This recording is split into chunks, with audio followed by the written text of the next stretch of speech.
Aquest estudi forma part del que és un projecte que està en embrió i que volem desenvolupar, que és la creació d'un observatori del treball de plataforma.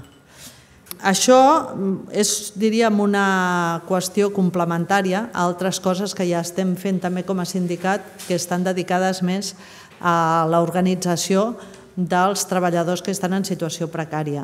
I, per tant, formaria part la part de l'estudi del que serà o el que és ja una organització interna que ja hem posat de cara a tenir un instrument per organitzar els treballadors i treballadores que estan en situació precària, tant a l'empresa més ordinària com a aquestes noves realitats.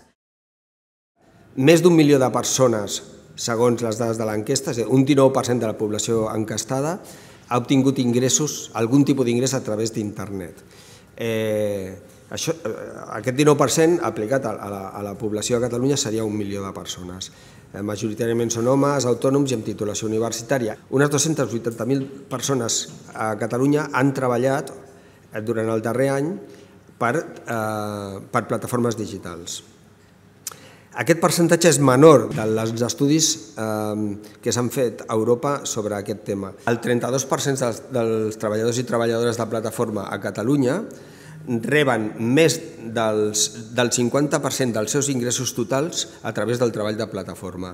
On sí trobem diferències és quan se'ls pregunta per la sensació de protecció respecte a la protecció per malaltia, la protecció en cas d'atur o la cobertura de jubilació.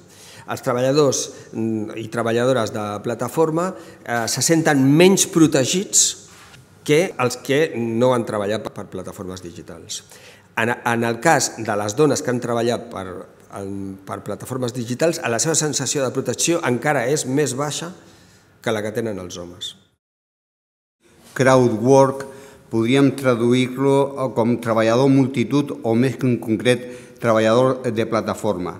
Tenim a la imatge que molts d'aquests treballadors de plataforma són riders i no és així, gent que treballa per Deliveroo, Cabify o altres empreses, sinó bàsicament el perfil dominant són professionals, periodistes, enginyers, informàtics, dissenyadors de planes web, etc. És a dir, que el perfil ja està dient que estem davant d'un procés de proletarització de treballadors que antigament formaven part de les classes mitjanes. És un estudi pioner a Catalunya, pioner a Espanya, és dels primers estudis que fan, de fet és el primer estudi.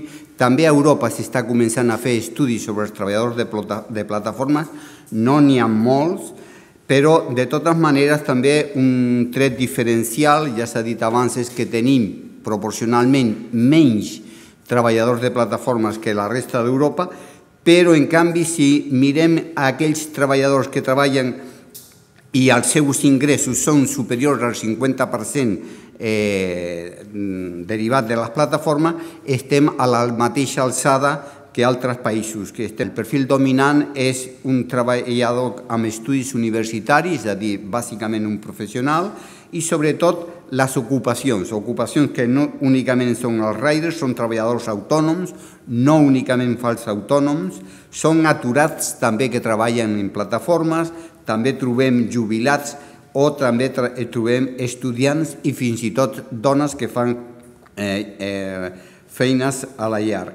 El nou perfil de treballador que està emergent ens fa pensar sobre el futur del treball i sobre la creixent desregulació o potencial desregulació del treball, la vulnerabilitat, el risc de creixement de l'economia submergida i, a més, tot això afecta a la capacitat de negociació del sindicat. De fet, està apareixent també una nova figura que és el quasi-union, és a dir, una sort de parasindicalisme que segurament també serà un dels trets del futur. És una realitat que volem observar no només amb aquesta enquesta quantitativa, sinó amb una enquesta qualitativa posterior per després derivar l'acció sindical que s'hagi de fer. És un treball que, a més, volem que sigui permanent, creant un observatori i sabent de forma regular què està succeint amb aquesta nova realitat del treball. 280.000 persones que és una xifra inferior a la mitjana europea, però que expressen més vulnerabilitat i més dependència. Mentre a molts països europeus el treball de plataforma és un treball puntual de gent jove com un ingrés afegit, a casa nostra, franges centrals, de 30 a 44 anys, estem parlant del 42% de la gent, dediquen els seus esforços, el seu treball i en gran part, la majoria dels seus ingressos, al treball de plataforma. Treballen amb més freqüència i, sobretot, el 32% rep més del 50% dels seus ingressos del treball de la plataforma. Dit d'una altra manera, prop de 100.000 persones a Catalunya, el 50% dels seus ingressos, més del 50% dels seus ingressos, deriven del treball de plataforma. És un problema